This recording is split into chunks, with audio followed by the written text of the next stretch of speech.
Olá, olá, galera, tudo bom com vocês? Vamos então para mais uma videoaula, mais um podcast, seja lá como vocês querem chamar, e sejam bem-vindos. Hoje nós vamos falar sobre um tema que é muito cobrado em Enem, em vestibulares.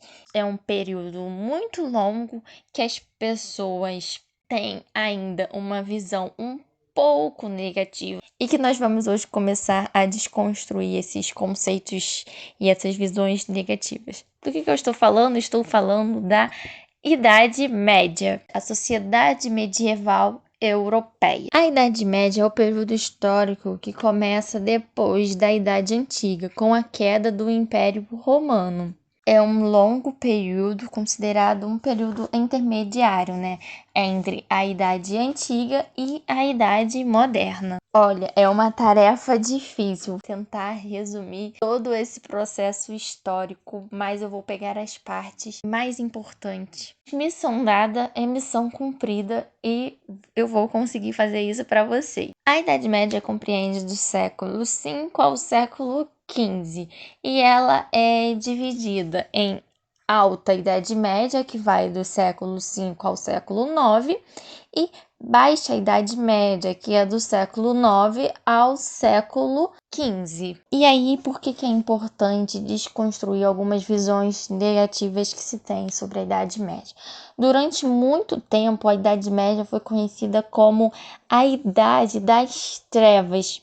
E nós vamos entender hoje que não é bem assim que funcionava, não. E aí é preciso que a gente quebre um pouco esse paradigma, quebre um pouco essa visão estereotipada que temos da Idade Média. Até porque muito dessa ideia de Idade das Trevas vieram com os renascentistas, Já que com o conhecimento científico e o iluminismo, eles vieram para trazer luz ao mundo e tirar as sombras e as trevas da humanidade. E aí vamos entender por que se tinha essa visão de Idade das Trevas, entre aspas. Agora vamos falar sobre o feudalismo. E quando a gente fala de Idade Média, logo associamos ao feudalismo, que é uma das características principais da Idade Média. O feudalismo ele foi o modo de produção característico da Idade Média, regulando toda a sociedade, tendo como principais características a agricultura de subsistência, que nada mais é do que eu produzir apenas o necessário para consumo próprio e rápido.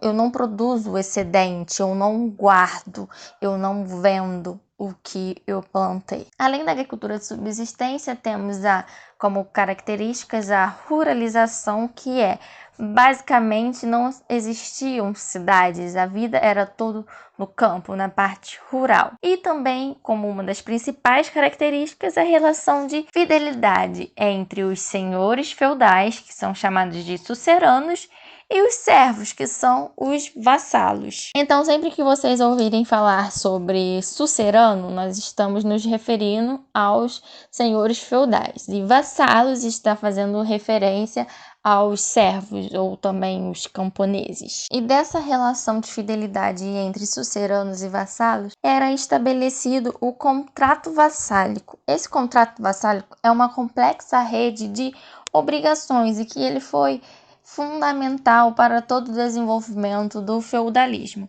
Basicamente, o que compõe esse contrato vassálico? E aí, de maneira geral, nessa relação de fidelidade e lealdade entre suceranos e vassalos, estabelecido no contrato vassálico, existia o sucerano, que é o senhor feudal, ele é dono das terras, então ele fazia concessão, ele cedia as terras para o vassalo, além também de garantir proteção para esse vassalo. Já o vassalo tinha entre os seus deveres, entre as suas obrigações, auxílio militar, monetário, além de trabalhar e produzir na terra do senhor feudal, e também lealdade, fidelidade e conselho para esse sucerano. Ou seja, daqui a gente já começa a perceber que essa é uma relação desigual. Podemos observar que nessa relação o sucerano ele tem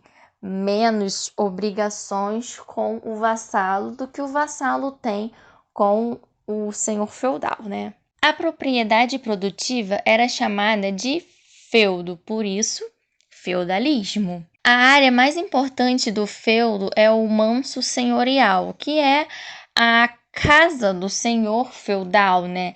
E aí ela era a maior parte do feudo, onde concentrava a parte do solo cultivável e também a parte mais protegida. Também nós temos o manso servil, que são as terras destinadas ao servo, né, para o servo trabalhar, e as terras comunais, né, que o próprio nome sugere, são terras comuns a todos, né, como os bosques, os rios, lagos, enfim. Quando estabelecido o contrato vassálico, o servo, o vassalo, ele terá que pagar impostos ao sucerano, né? Além de toda essa exploração, ainda há mais coisas a serem feitas, né? Mais deveres para o servo em relação ao senhor feudal. Dentre esses impostos, nós temos a talha, que é metade da produção destinada ao senhor feudal. Como assim? Tudo que o servo produzir, metade de sua produção vai para o senhor feudal. Outro imposto é a chamada corvéia, que é o trabalho remunerado nas terras do senhor. Ou seja, além do servo trabalhar na sua terra, né, no manso servil, ele também tinha que, de 3 a 4 dias da semana, trabalhar nas dependências do senhor feudal, ou seja, tinha que ir trabalhar no manso senhorial. O terceiro imposto é chamado de banalidade, que é o imposto pago por utilizar as ferramentas do senhor feudal. Já que o servo não tinha a sua ferramenta, então era uma forma de empréstimo, né? Ele está pagando para utilizar as ferramentas do senhor feudal. E o último imposto pago é chamado de mão morta, que é o imposto pago para a família do servo continuar na terra, para continuar no manso servil após a sua morte. E aí nós percebemos mais uma vez como que era uma relação marcada pela total exploração. E aí, falando dessa relação, nós podemos já mencionar a questão da estrutura social, como que era determinada a estrutura social na Idade Média. Era uma sociedade estamental, como assim? É uma sociedade marcada por estamentos. Sabe aquela música?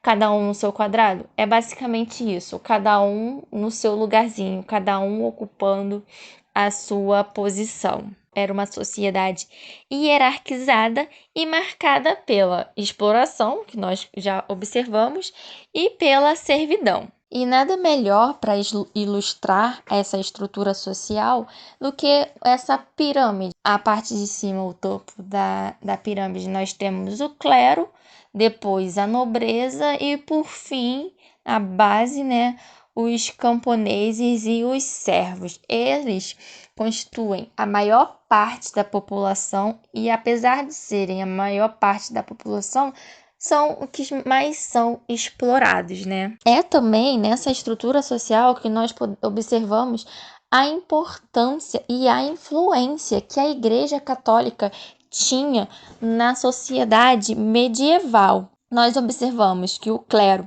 ele era dividido em clero regular, ou também chamado de alto clero, resumindo sua atuação em monastérios e abadias, tendo o controle dos dogmas religiosos, né?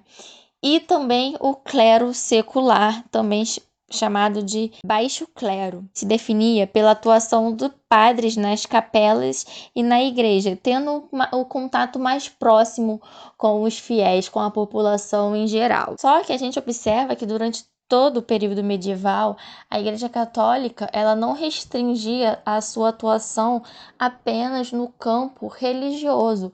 A atuação da Igreja ia para além dos limites religiosos. Ela tinha atuação no campo político, no campo econômico, no campo social, cultural, enfim, influenciava toda a sociedade medieval. E aí, essa influência, a religião, ela ajudava, né, entre aspas, a explicar essa ordem social. Ou seja, ela ajudava a reafirmar toda essa exploração e hierarquização e a falta de mobilidade social. Porque, de acordo com a mentalidade medieval, alguns homens foram escolhidos por Deus para orar, outros para reinar, governar, outros foram escolhidos para lutar e, por fim, tinham aqueles que foram feitos para servir. E se cada ordem, né, ou estamento seguisse à risca essas determinações divinas, tudo ocorreria bem, sem nenhum conflito, sem nenhum transtorno maior. Então, nessa lógica, não poderia haver mobilidade social, pois caso isso acontecesse, causaria um desequilíbrio na organização social, prejudicando o que havia sido determinado por Deus. Então, toda essa estrutura, ela era reafirmada e consolidada pela Igreja Católica. E aí uma questão importantíssima. Por que aqui, apesar de toda essa exploração, nós falamos que era uma estrutura social marcada pela servidão e não pela escravidão? Porque, mesmo tendo toda essa exploração, era estabelecido um contrato. O servo, ele aceitava esse contrato vassálico. Então, ele não estava realizando um trabalho escravo. Apesar de ser um trabalho árduo e com muita exploração, não tinha escravidão, e sim servidão. Ele está servindo ao senhor feudal com base no contrato vassálico. E olha, uma curiosidade aqui a ser feita. Esse contrato vassálico, muitas das vezes, ele era selado com um beijo. Os servos se ajoelhavam aos pés dos senhores feudais, assim estava sendo concretizado essa relação de fidelidade e lealdade selada por um beijo. Agora nós vamos começar a falar sobre as mudanças na Europa feudal. O que aconteceu durante a Idade Média, que são fatores que contribuíram para o declínio do sistema feudal e, consequentemente, contribuindo para o fim do período medieval. Então, de maneira geral, são 8 pontos importantes a serem mencionados aqui. E eu vou começar a explicá-los. Cruzadas, elas foram expedições militares com motivações religiosas que partiram da Europa entre os séculos 9 e 13, a fim de combater os muçulmanos e reconquistar a Terra Santa, né, Jerusalém. Ou seja, expulsar os muçulmanos de lá e reconquistar Jerusalém.